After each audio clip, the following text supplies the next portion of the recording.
Nah,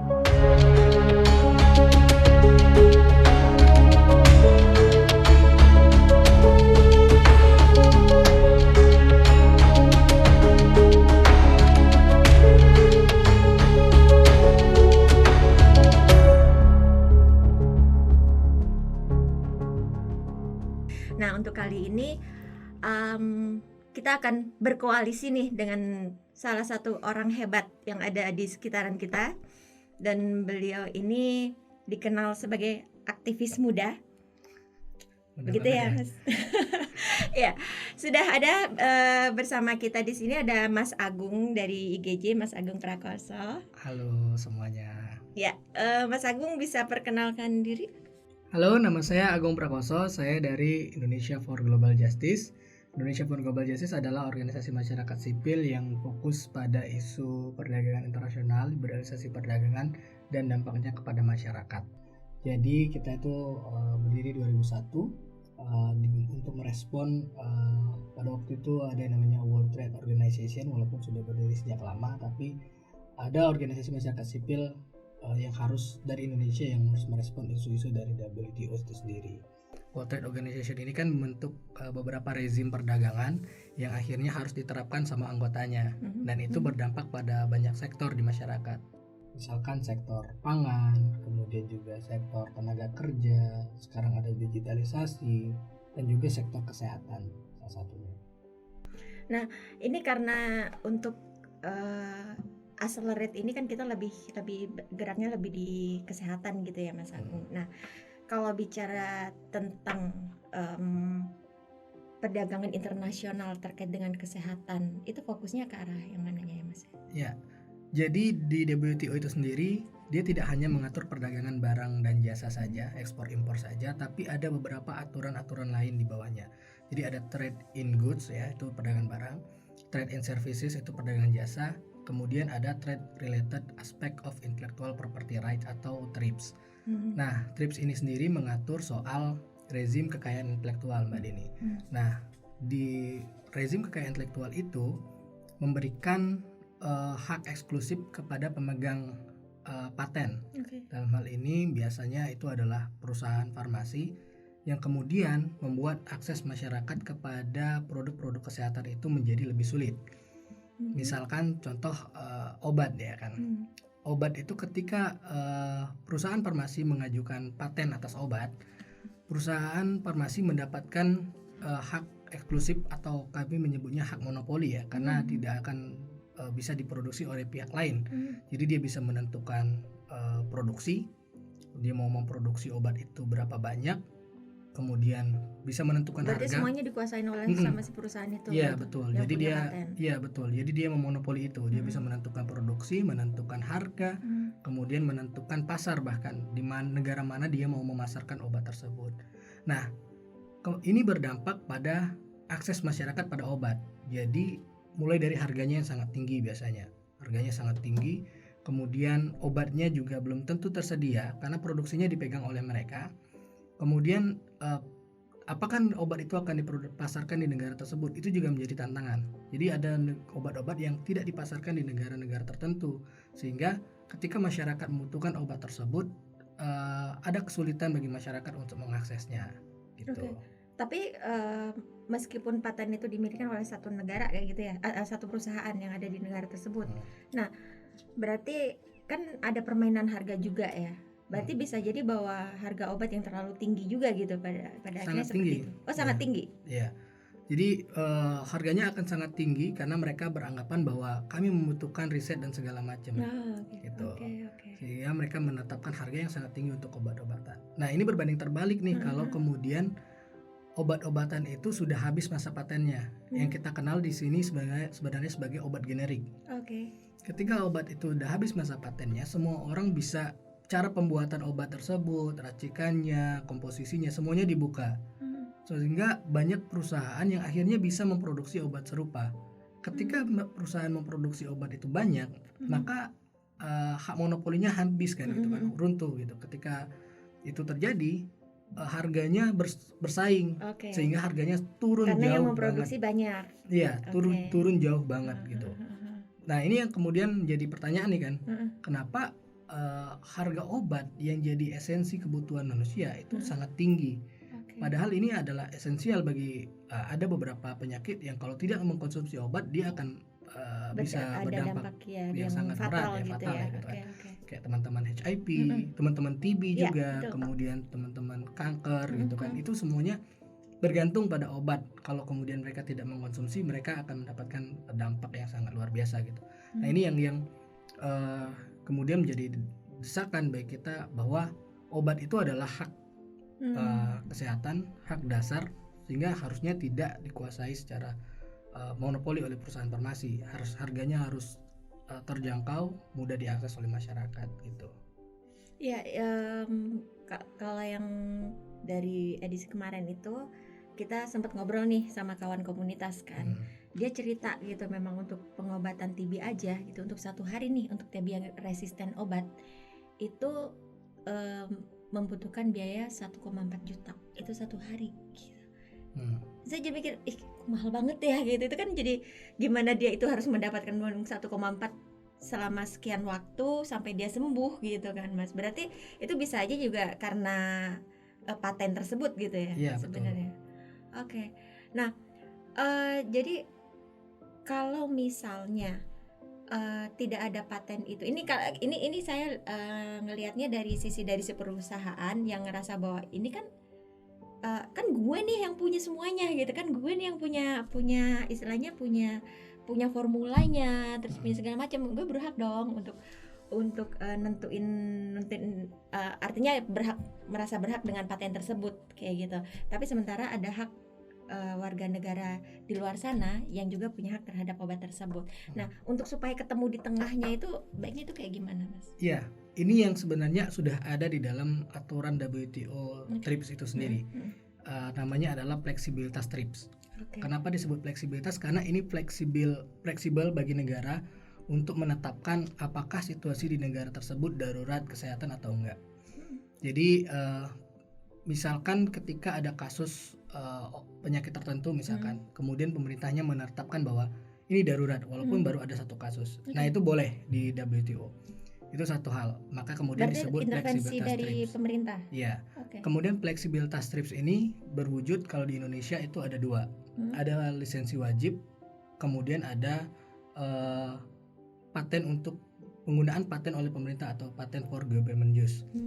Nah, ini bisa diterapkan ketika pemerintah bisa menerapkan namanya lisensi wajib untuk obat-obatan tertentu, yang kemudian pemerintah bisa menggunakan obat tersebut, menggunakan paten obat tersebut untuk diproduksi tanpa tujuan komersil. Nah, ini yang sudah terjadi banyak didorong oleh masyarakat sipil. Ketika obat-obatan tersebut sudah dilakukan lisensi wajib, biasanya harganya akan turun. Pemerintah akan ada beberapa metode, salah satunya pemerintah bisa mencari obat di mana di negara mana obat tersebut patennya sudah habis atau sudah menjadi obat generik, kemudian diimpor ke Indonesia. Nah, ini dikenal sebagai jadi ketika dia diimpor, negara harganya bisa lebih rendah dan bisa untuk digunakan untuk pengobatan teman-teman. Biasanya kita mengenalnya sebagai obat program ya. Obat program itu semuanya kan sudah ditanggung oleh pemerintah, dan pemerintah melakukan lisensi wajib untuk menekan obat tersebut jadi lebih murah gitu. Oke. Kemudian berarti ada masa berlakunya juga ya untuk paten itu sebenarnya? Iya, paten itu kan berlaku selama 20 tahun sejak pemegang paten atau yang mengklaim paten itu mengajukan permohonan. Itu sudah ada perlindungannya dan itu berlaku selama 20 tahun. Setelah paten 20 tahun habis, maka akan dilakukan paten tersebut dibuka ke publik. Kemudian bisa digunakan oleh semua pihak untuk memproduksi yang generiknya. Ya, itu dikenal sebagai obat generik. Ya. Tapi bisa diperpanjang nggak sih paten itu? Bisa, dan itu sebenarnya tidak boleh ya. Tetapi beberapa perusahaan farmasi melakukan ini ketika misalkan kalau nggak salah ya Bedakilin itu harusnya habis masa patennya. Kemudian perusahaan pemegang paten obat tersebut mendaftarkan komposisi baru, formulasi baru terhadap obat-obatan tersebut, sehingga obat-obatan yang ini sudah dianggap baru. kemudian dia akan memperpanjang paten tersebut. Itu bisa diperpanjang. Kalau nggak salah terakhir itu harusnya berakhir di 2024. Saya lupa spesifiknya. Tapi kemudian diperpanjang untuk 2030. Dan ini kan akhirnya menjadi masa yang tadinya sudah bisa diproduksi secara generik harus diperpanjang kembali gitu kan. Jadinya harganya tetap mahal aja gitu Dia ya, harganya Bedaquiline. tetap mahal gitu. Padahal Bedaquiline itu untuk teman-teman yang kena TB gitu kan, obat untuk yang biasanya yang banyak dipakai gitu Banyak kan sama dipakai. kawan-kawan yang di pasien TB gitu. Nah berarti ya itu akan berpotensi ini nggak ya Mas ya? Akan ada ketimpangan terhadap akses terhadap ketersediaan obat itu nggak sih dari tiap wilayah, tiap negara kayak gitu berarti dong? Di beberapa negara misalkan obat tersebut sudah terjangkau, sudah habis masa patennya, sudah menjadi generik, dia lebih gampang diakses. Di beberapa negara yang kemudian diperpanjang patennya mungkin dia akan sangat sulit diakses. Nah ini kan berdampaknya pada harga ya.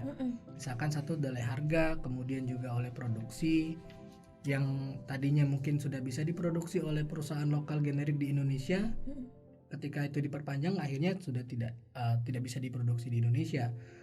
Nah artinya kemudian ketika pemerintah punya budget untuk menyediakan obat ini pada misalkan 100.000 orang yang harusnya ketika patennya selesai sudah bisa diproduksi secara generik, dia bisa diturunkan harganya untuk mengcover 300.000 orang, 400.000 orang, tapi akhirnya terbatas lagi gitu kan, harusnya 100.000 orang lagi cuman yang bisa di cover oleh sini gitu.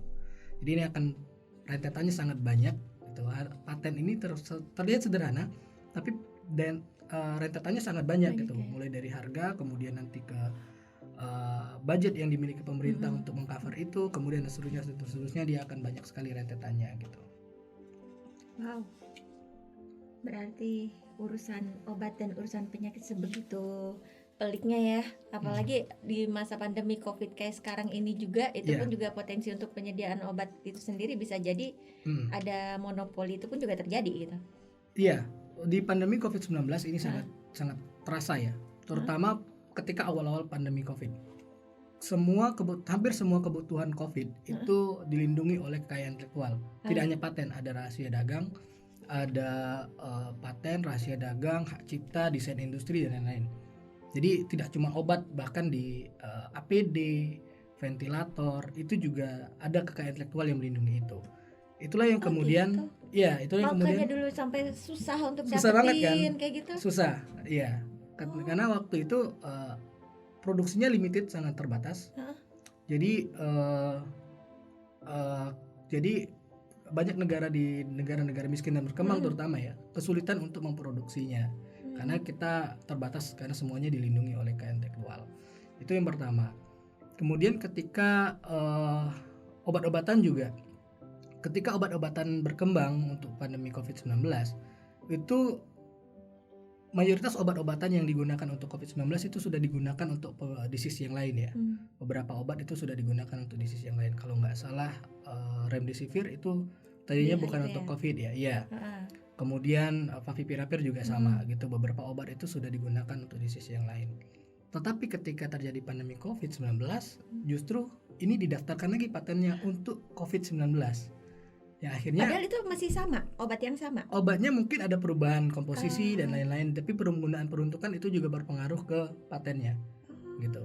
Karena itu ada namanya patentability, penggunaan, kemudian perubahan efikasi, penggunaan perubahan senyawa. Itu semuanya berpengaruh untuk kemudian didaftarkan paten baru. Nah, tidak hanya itu, ketika vaksin ditemukan gitu. Vaksin COVID-19 itu belum ada yang didaftarkan paten, tapi semuanya dilindungi oleh rahasia dagang. Yang artinya kita tetap sama aja, tetap tidak bisa memproduksi barang yang serupa gitu, yang meniru apa yang sudah tersedia gitu kan.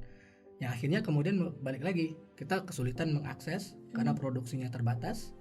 Kemudian kita tidak bisa meniru, menjiplak ataupun juga memproduksi yang serupa. Akhirnya ya terjadi ketimpangan akses nih di negara-negara maju yang memiliki kapasitas ekonomi yang cukup. Mereka bisa membeli sebanyak-banyaknya, bisa beli sebanyak-banyaknya, bahkan menimbun.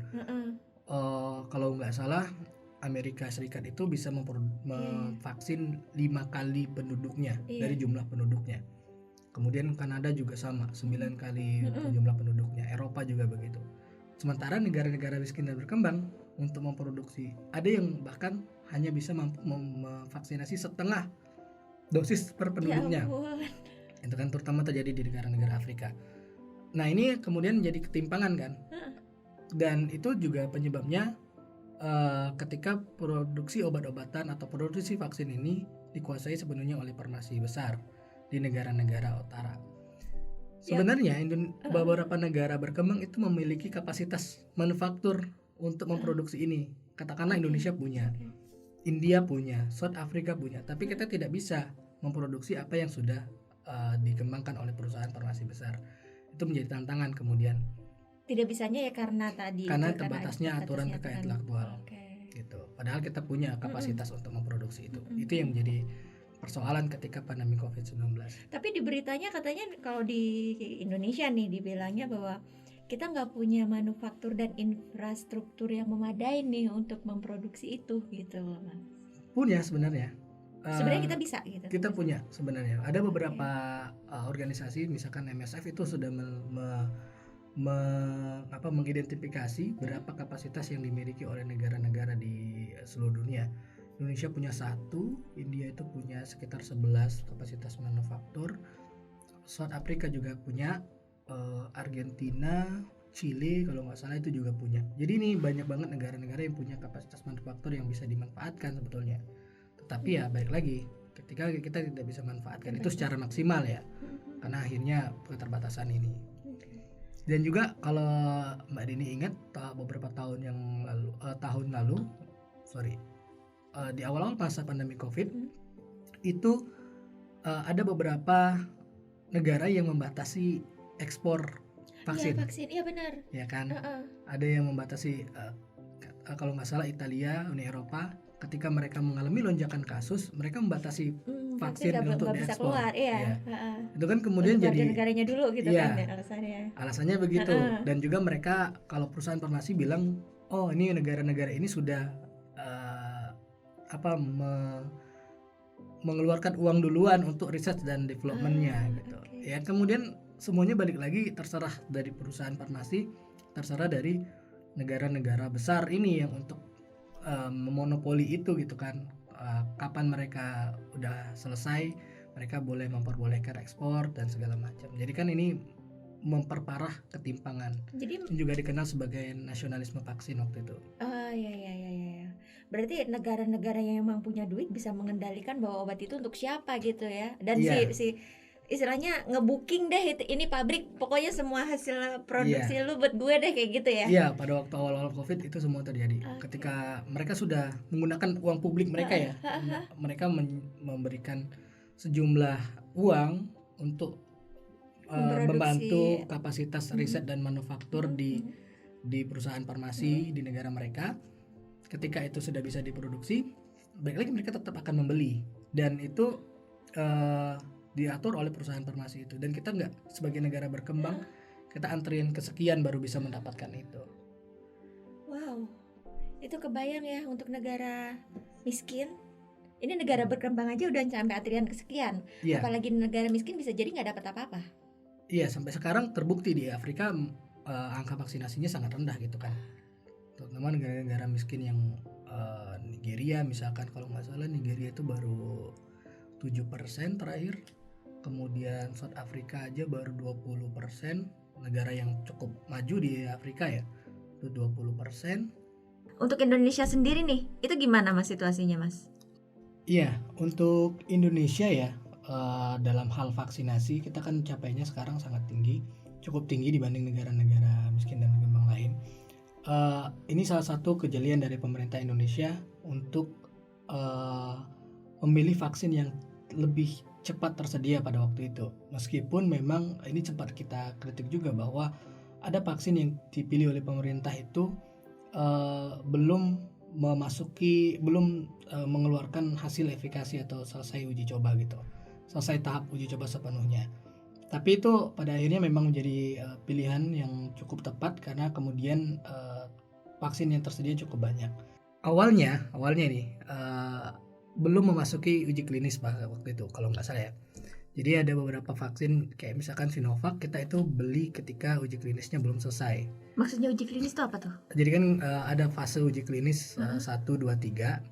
Waktu itu hasil betul-betul efikasi dan segala macam itu belum keluar, kita sudah membeli duluan. Nah itu kemudian menyebabkan kita kelimpahan stok vaksin yang cukup cepat waktu itu, penyediaan vaksin yang cukup cepat.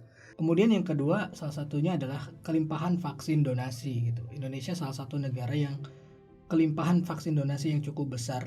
Jadi negara-negara kaya yang tadi melakukan monopoli terhadap vaksin, melakukan vaksin nasionalisme, itu juga pada akhirnya memang memberikan donasi vaksin, baik itu melalui COVAX maupun melalui secara skema bilateral.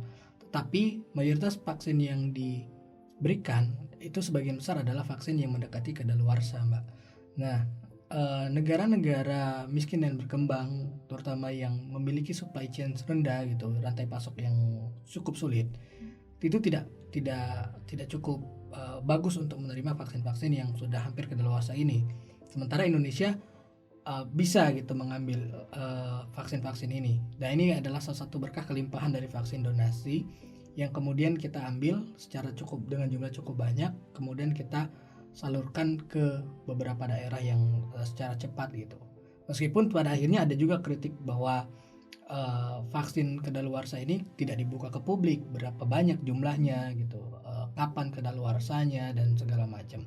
Ini juga menjadi kritik juga gitu, karena pada akhirnya banyak sekali akhir-akhir kemarin gitu ada lebih dari 1 juta dosis yang dimusnahkan karena alasan kadaluarsa. Nah ini kan juga menjadi catatan sebetulnya. Berarti itu prestasi Indonesia dong? Iya, itu juga termasuk salah satu yang bisa dianggap sebagai keberhasilan Indonesia karena berhasil meyakinkan bahwa kita bisa mendistribusikan vaksin ini secara cepat, walaupun memang ada catatan terkait expired date dan segala macam. Ada beberapa kritik karena memang ada beberapa waktu itu kita pembelian sebelum mendapatkan efikasi, itu juga satu hal.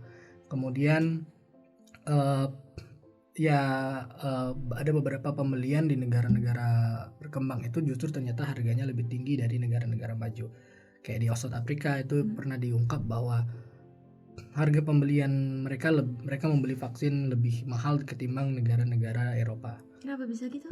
Karena memang negara Eropa itu dianggap sudah menyumbang research and development, dan ini dianggap sebagai pembelian awal gitu, kurang lebih. Dapat ya. diskon karena Iya, ngasih gitu. ini ngasih support Waktu untuk di-compare R&D-nya. dengan perusahaan farmasinya gitu. Okay. Dan keterbukaan harga juga jadi persoalan ya, karena memang sampai kita cukup sulit mengakses berapa sih harga yang kita terima sebetulnya dari ini, karena biasanya lagi-lagi ketika perusahaan farmasi itu memiliki hak monopoli, mereka juga mengajukan beberapa klausul tambahan. Misalkan klausul tambahannya adalah kontrak vaksin yang tidak boleh dibuka ke publik. Jadi ketika pembelian kita nggak boleh membuka klausul kontrak itu ke publik. Itu satu, jadi klausul di kontrak mereka. Oh, itu jadi hak mereka? Iya, maksudnya karena hanya perusahaan farmasi ini yang menyediakan kebutuhan kita, memonopoli kebutuhan kita. Ketika kita mau melakukan pembelian, mereka mengajukan kontrak, ya kan? Nah, kontrak itu tidak bisa kita lawan gitu kan, karena ya mereka yang menyediakan, kita harus tunduk pada kontrak. Dan klausul yang biasanya mereka cantumkan adalah tidak boleh adanya tidak boleh membuka klausul ini ke publik gitu, harga pembelian vaksin itu ke publik. Itu satu. Kontrak yang kedua biasanya ada penanggung-jawaban terhadap dampak yang dihasilkan. Itu juga biasanya ada bahwa perusahaan farmasi tidak menjamin dampak yang dihasilkan dari produknya mereka. Itu biasanya ada di kontrak itu. Tapi itu tidak dibuka ke publik. Kita biasanya dapat itu dari leaks dan segala macam gitu ya. Ya. Termasuk juga harga vaksin di South Africa yang mereka mengaku mereka membeli vaksin lebih mahal daripada Uni Eropa, itu dibocorkan sama pejabat waktu itu, karena mereka nggak dapat harga vaksin yang lebih murah daripada Eropa. Akhirnya mereka membuka itu ke publik gitu. Oke. Sebegitu ininya ya, sebegitu dampaknya, padahal ini kita ngomongin vaksin ya, ngomongin vaksin untuk kesehatan, tapi urusannya ternyata sampai ke paten itu bisa bikin ke monopoli harga, terus jadi kayak apa ya? Jadi dampaknya jadi kayak pengayaan terhadap si Iya. perusahaan itu sendiri gitu Iya ya, Mas? betul. Jadi ya perusahaan memiliki kekuatan yang besar Iya, untuk mengatur semuanya gitu. kebayang tuh masa pandemi semua orang butuh vaksin. Yes. Dan Karena kan segera kita mati butuh dan cepat mereka ya kan. iya, Kita padahal membutuhkan ketersediaan vaksin yang cepat karena kita berlomba juga dengan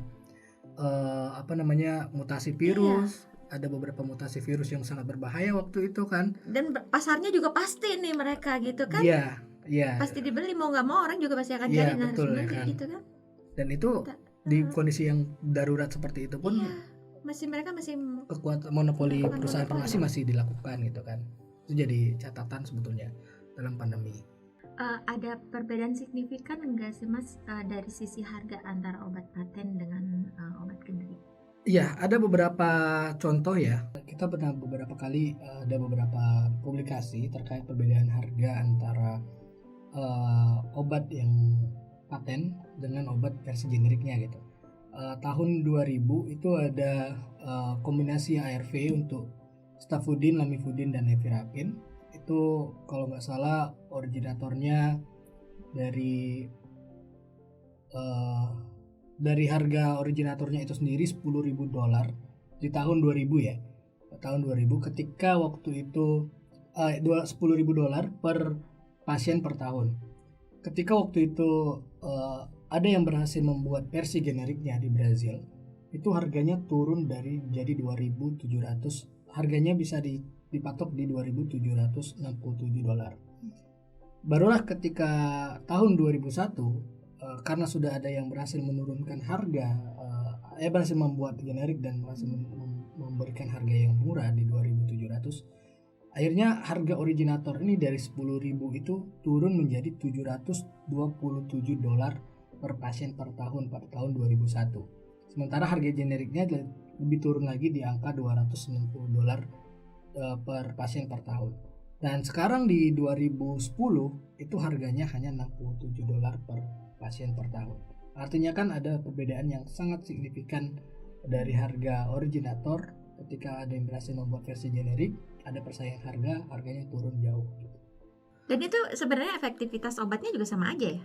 Iya, obatnya sama ini. Ini obat yang sama. ya? Iya, Dengan Nevirapin formula dan yang sama kayak gitu Lamivudin. ya? Iya.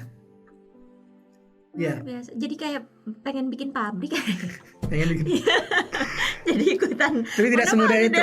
Karena sekarang nggak semudah itu ya? Iya, kita mendorong sebenarnya lokal produksi ya, produksi di lokal kita sebetulnya. Karena produksi kita beberapa kali mengandalkan produksi di luar gitu. Jadi lisensi wajib yang kita lakukan untuk fleksibilitas TRIPS dalam mengadakan obat itu banyak kita biasanya menggunakan yang disebut impor paralel. Jadi kita mengimpor dari negara yang harga yang obat generiknya itu obatnya itu sudah generik. Rata-rata India biasanya. India biasanya memiliki harga obat yang lebih murah. Iya. Kita akhirnya impor dari negara tersebut ketika kita melakukan lisensi wajib. Nah, yang kita dorong adalah bagaimana kemudian obat-obat ini dibuat dalam versi di lokal, di produksi lokal kita. Karena kita memiliki beberapa perusahaan generik lokal yang sebenarnya punya potensi punya punya kemampuan. Itu ya. Dan sebenarnya beberapa obat, terutama yang bentuknya pil ya, itu tidak ada teknologi yang betul-betul secanggih itu gitu. Teknologi yang lama pun sudah bisa memproduksi itu. Atau mungkin gitu. bahan bakunya kali. Ya ini selalu jadi alasan ya bahwa kita tidak bisa karena ada impor bahan baku juga dan segala macam. Sebenarnya itu bahan baku itu persentasenya kecil dalam mempengaruhi itu gitu. Jadi ini sangat-sangat sebenarnya kita mendorong supaya local production. Lagi-lagi ketika kita mendorong local production ada beberapa kendala lagi nih Mbak. Jadi pertama Indonesia tahun 2016 itu punya undang-undang paten, undang-undang nomor 13 tahun 2016 tentang paten. Di undang-undang tersebut ada namanya pasal 20 yang menyebutkan bahwa setiap produk yang akan dipasarkan atau yang akan didaftarkan patennya di Indonesia harus diproduksi di Indonesia melalui transfer teknologi, penyerapan tenaga kerja, Lokal ya, Indonesia. penyerapan tenaga kerja dan investasi Oke. dan penanaman modal maksudnya. Jadi ini semangat yang benar-benar undang-undang paten yang mendorong supaya adanya local production. Tetapi di tahun 2020 undang-undang ini diubah di Omnibus Law. Jadi awal revisinya itu di draft awal bahkan itu pasal ini dihapus begitu saja. Padahal pasal ini berdampak dengan pasal-pasal lain, misalkan lisensi wajib dan lain-lain. Nah, walaupun akhirnya nggak jadi dihapus, tapi pasal ini diubah bahwa menyebutkan bahwa impor itu termasuk sebagai pelaksanaan paten. Jadi semua produk yang akan didaftarkan patennya di Indonesia harus melalui pelaksanaan paten, gitu kurang lebih ya. Dan impor itu termasuk dalam pelaksanaan paten. Jadi ketika perusahaan farmasi mendaftarkan patennya di Indonesia, mereka tidak ada kewajiban untuk memproduksi di sini.